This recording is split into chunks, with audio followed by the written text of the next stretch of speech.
મેં જે બુક વાંચી ને એનું નામ I hold a wolf by the ears હતું અને સ્ટોરીઝ છે, બધી શોર્ટ સ્ટોરીઝનું કલેક્શન છે. મને ટાઇટલ બહુ જ ઇન્ટરેસ્ટિંગ લાગ્યું હતું એટલે મેં બુક પકડી હતી. અને સ્પેશિયલી આ છે ને મેં ડીબી કરીને એપ્લિકેશન છે એમાં વાંચી હતી ઓનલાઈન બુક્સ માટેની. અહીંયા મારે શું હોય છે કે લાઇબ્રેરી હોય ને એનું કાર્ડ યુઝ કરીને તમે લીબી એપ્લિકેશન ડાઉનલોડ કરી શકો ને એમાં તમને ખાસી બધી બુક્સ ઓનલાઈન મળી શકે. તો આ જે બુક છે ને એમાં કેવું છે કે દરેક મીન્સ વુમન સેન્ટ્રિક બુક છે અને બધી પોઈન્ટ ઓફ વ્યૂ મીન્સ જે બધી સ્ટોરી છે બધી વુમનના પોઈન્ટ ઓફ વ્યૂથી લખાયેલી છે. પણ જે મને સૌથી વધારે ગમી ને એનું નામ સ્લમ્બરલેન્ડ હતું. સ્લમ્બરલેન્ડ કરીને જે બુક છે ને સ્ટાર્ટ એવી રીતે થાય છે કે એક ફોટોગ્રાફર છે જે પોતાના અપાર્ટમેન્ટમાં રહે છે અને એ અપાર્ટમેન્ટમાં એ રહી શકતી નથી રાત્રે, કેમ કે 10 વાગે એને અવાજો સાંભળવાનું શરૂ થઈ જાય છે. અને એ અવાજો કેવા છે કે કોઈ બાજુવાળી એની નેબર છે ને એ રોજ રાત્રે એવી રીતે રડે કે જે કોઈનાથી સહન ના થાય. એને એ લિટરલી ડિસ્ક્રાઇબ કરે છે કે જ્યારે એ રોવાનું ચાલુ કરે ત્યારે એના દાંત કચડવાનું ચાલુ થઈ જાય. એને એ અવાજથી બહુ જ આમ ડિસ્ટર્બ ફીલ થાય છે. એટલે એ શું કરે કે જયારે રોવાનું ચાલુ કરે ને એટલે પોતાનું ઘર છોડીને લોંગ ડ્રાઈવ પર નીકળી જાય.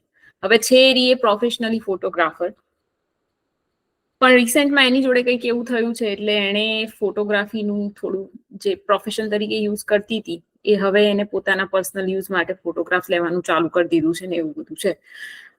સ્લમ્બરલેન્ડમાં આ સ્ટોરીમાં એની જે વાત એ જે રીતે ડિસ્ક્રાઇબ કરે છે ને એ કેવી રીતે ફોટો ડિસાઇડ કરે છે લેવાનું, એની નજરથી દુનિયા જોઈએ છીએ આપણે, એ બહુ સારી રીતે લખેલું છે કે અપાર્ટમેન્ટમાં શી ઇઝ અ ફોટોગ્રાફર તો એને સેન્સ ઓફ બાઉન્ડ્રી છે નહીં, એ પ્રાઇવસી સમજતી નથી લોકોની.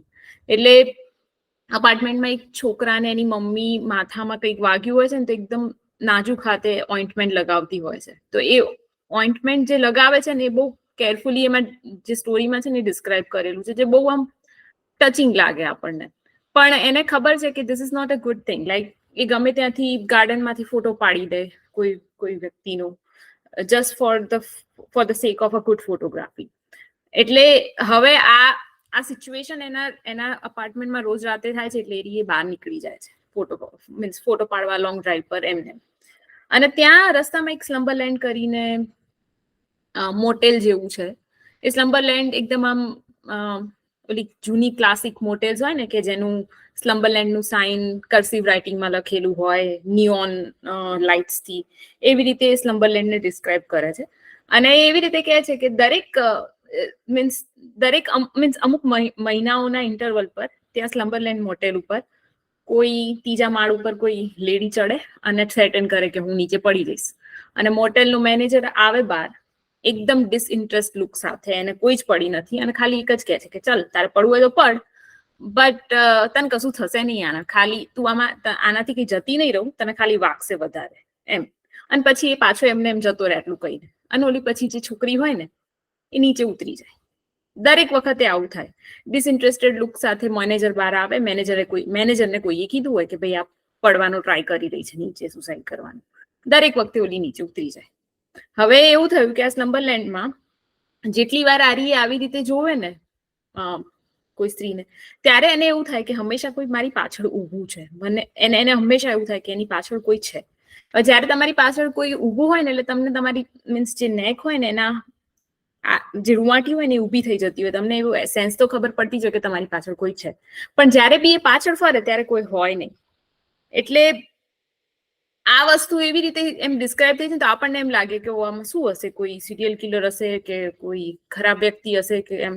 શી ડિસ્ક્રાઇબ્સ એવી રીતે કે ભાઈ ઇશ્યુ શું છે. 3 તમે જુઓ ને તો સ્ટોરીમાં અત્યાર સુધીમાં સ્લમ્બરલેન્ડનું છે, પછી એની બાજુમાં ઓલી અપાર્ટમેન્ટમાં ઓલી જે રોજ રાત્રે 10 વાગે રોવાનું ચાલુ કરે એ છે, અને પ્લસ એની એક આ સ્ટોકિંગની જે ટેન્ડન્સી છે સારા ફોટોગ્રાફ લેવા માટે, એ બી કદાચ પ્રોબ્લેમેટિક હોઈ શકે. જેમ જેમ સ્ટોરીમાં આપણે આગળ વધતા જઈએ એમ એના ફોટોગ્રાફી વિશેની કોઈ મોમેન્ટ એ કેપ્ચર કરતી હોય તો એ એમાં દર્શાવી હોય. અને પછી એવું થાય છે કે સ્લમ્બરલેન્ડમાં જ એ જયારે જોતી હોય છે ત્યારે એક છોકરી છે નીચે પડવાનો ટ્રાય કરે છે. અને એ વખતે એવું હોય છે કે એની કોઈ ફાઇટ થતી હોય છે કોઈ બીજી છોકરી જોડે, અને એના કારણે ઓલી પાછી એમ કે છે કે હું હવે પડી જઉં એમ. તો ઓલી રોતી હોય છે ને તો બીજી એને છોકરી સમજાવતી હોય છે કે એવું ના કરી છે. અને પછી કે યુ પ્રોમિસ, એટલે ઓલી કહે છે કે આઈ પ્રોમિસ. ખબર નહીં કોઈ વાતચીત એવી થાય છે એના કારણે એ નીચે ઉતરવાનો ટ્રાય કરે છે. હવે નીચે ઉતરી જાય છે, એ માની જાય છે કે માની ગઈ છે. એ વખતે એનો પગ સરકી જાય છે અને પડવાની તૈયારીમાં હોય છે. અને જેવી એ પડવાની તૈયારીમાં હોય છે ને ઓલી હાથ પકડી લે છે, અને ત્યારે આ જે ફોટોગ્રાફર વાળી જે લેડી છે ને એને એવું વિચાર આવે છે કે હે ભગવાન બચાવી લો આને. કોઈ મેનેજરને કહો, મેનેજર આવે, મેનેજર કારનું નીચે રાખે કે જેથી ઓલી પડવાની હોય તો એ સિક્યોર થઈ જાય, સમથિંગ લાઈક ધેટ. સો ઓલી બચી જાય છે, નો ડાઉટ. અને પછી એ ગાડી ડ્રાઈવ કરતી હોય છે ને ત્યારે એને એવું લાગે છે કે મારી સીટમાં પાછળ કોઈક બેઠેલું છે. એટલે એ જેટલા રસ્તામાં જતી હોય છે ને ત્યાં ગ્રીન લાઇટ આવતી, મીન્સ ગ્રીન લાઇટ જ આવે છે, રેડ લાઇટ આવતી નથી. તો લીને એમ હોય છે કે કદાચ રેડ લાઇટ આવી જાય તો હું ગાડી ઉભી રાખીને ભાગી જાઉં.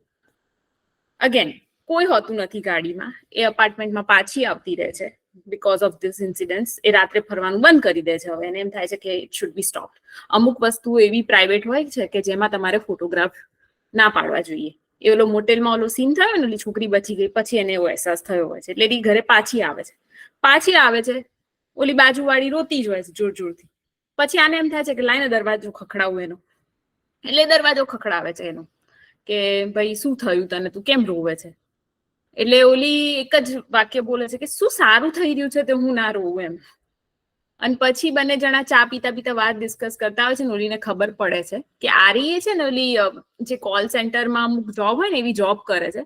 અને એમાં આને રોવાવાળી જોબ મળી છે કે કાઇન્ડ ઓફ જે સામેવાળી પાર્ટી હોય ને આના જે રોવાના સાઉન્ડથી ઓકે ફીલ કરે છે, સમજો ને, ઓપરેટર તરીકે. એમ હું આધ્યા છે એટલે કહેતી નથી એનું ડિટેલમાં, બટ એને આ રોવાવાળી જોબ મળી છે. અને એને જ્યારે પૂછ્યું ને આ છોકરીએ કે ભાઈ તને આવી જોબ તે કેમ લીધી, તો કે બધાને એવું હતું કે જ્યારે મારી જોડે કંઈક કશું ખરાબ થયું ત્યારે કે હું સારી રીતે ફીલ કરું કે આમ તેમ. પણ આનાથી મને થોડો સંતોષ મળે છે કે દુનિયામાં કોઈને આનાથી હેલ્પ થઈ રહી છે ટાઈપ, એટલે હું રોવું છું. હવે આ જે એનો જવાબ હતો ને એ બહુ જ વિચિત્ર જવાબ છે કે રોવાવાળા માટે જોબ લીધી એમ. અને પછી જે આપણને સ્ટોરીનું આખું જે હોય છે ને એ પિક્ચર સમજાઈ જાય છે કે it's not about ghost, it's not about suicide, it's not about anything. લાઈફમાં જે ચાલી રહ્યું છે એના ફ્લો સાથે જાય. પણ ઓલી છોકરી જ્યારે એને ફોટોગ્રાફ બતાવતી હોય છે પોતાના ખેંચેલા, ત્યારે ઓલી છોકરી એમ પૂછે છે કે ભાઈ આ ક્રીપી ના કહેવાય બધાના ફોટો પાડવાય? અને ઓલી સ્વીકારે છે કે હા થોડું ક્રીપી કહેવાય.